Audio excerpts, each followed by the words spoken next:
यार जियो air fibre के first month का बिल आ गया। इसमें आपको ये पता लग जाएगा कि डाटा का चार्ज कितना लगता है, बाकी जो सर्विसेज दी जाती है वो कितना लगता है, और कितना टाइमलाइन आपको उस टाइम पे मिलेगा जब आपका एडवांस वाला पैसा ख़त्म हो जाएगा, तो आपको कितना टाइमलाइन मिलेगा अपना बिल वगैरह भरने के लिए। तो देखो, मुझे जैसे मेरा 11 का मतलब बिलिंग है, तो मुझे 13 तारीख को मेल आ गया था, बट थोड़ा सा डिले हुआ मुझे ये वीडियो बनाने में। अब जैसे देखो, इसके अंदर आता हूँ, नीचे एक अटैचमेंट भी मिलता है। बाकी 11 तारीख, जैसे मान के चलो मुझे 11 तारीख से कि मेरी मतलब डेट है, बिल डेट है, तो उस दिन के बाद मुझे लमसम 20 तारीख का समय दे दिया गया है इनके एंड से, मतलब 9 दिन का। उसके बीच में मुझे पेमेंट कर देना होगा। लेकिन मेरा एडवांस पेमेंट है, इसलिए मुझे कुछ करने की ज़रूरत है नहीं। वो लोग उसी वाले पैसे में से काट लेते हैं, ठीक, जो महीने 6 महीने या 1 साल का एडवांस आपने जमा किया हुआ होगा उसी में से।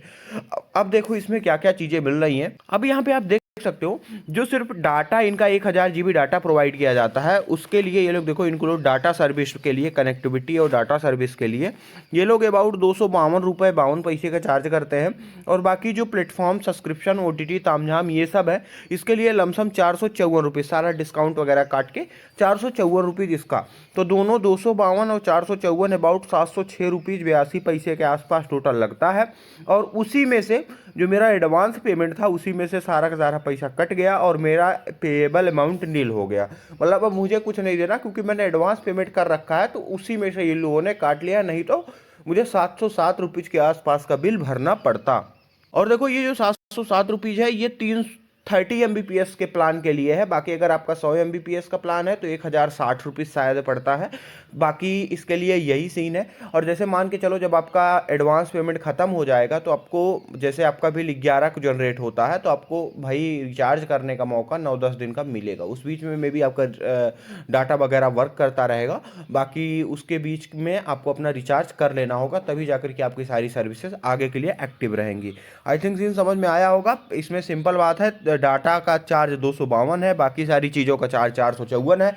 यही सब कुछ मिल करके अबाउट 707 रुपीज़ बन जाता है, और उसी को आपको पे करना पड़ता है। अबाउट 9 दिन का समय मिलेगा आपको आपका बिल जनरेट होने के बाद, और यही कुछ इनका सीन है। बाकी यहाँ पे फुल डिटेल में वो सारी चीज़ें दी गई हैं कि आपके साथ क्या क्या चीज़ें। यहाँ पे देखो, दो कनेक्टिविटी 214 और 385 रुपये, जिसके विदाउट GST इन लोगों ने जब जोड़ा है इसको, आप देखो विदाउट GST 214 रुपीज़ का डाटा दे रहे हैं ये लोग आपको, और 385 रुपीज़ का सारा मतलब इनका जो डिश सर्विस मिलता है, जिसमें 550 चैनल से लेकर के OTT ऐप्स वगैरह, उसका चार्ज ये लोग आपसे कर रहे हैं 385 रुपीज़।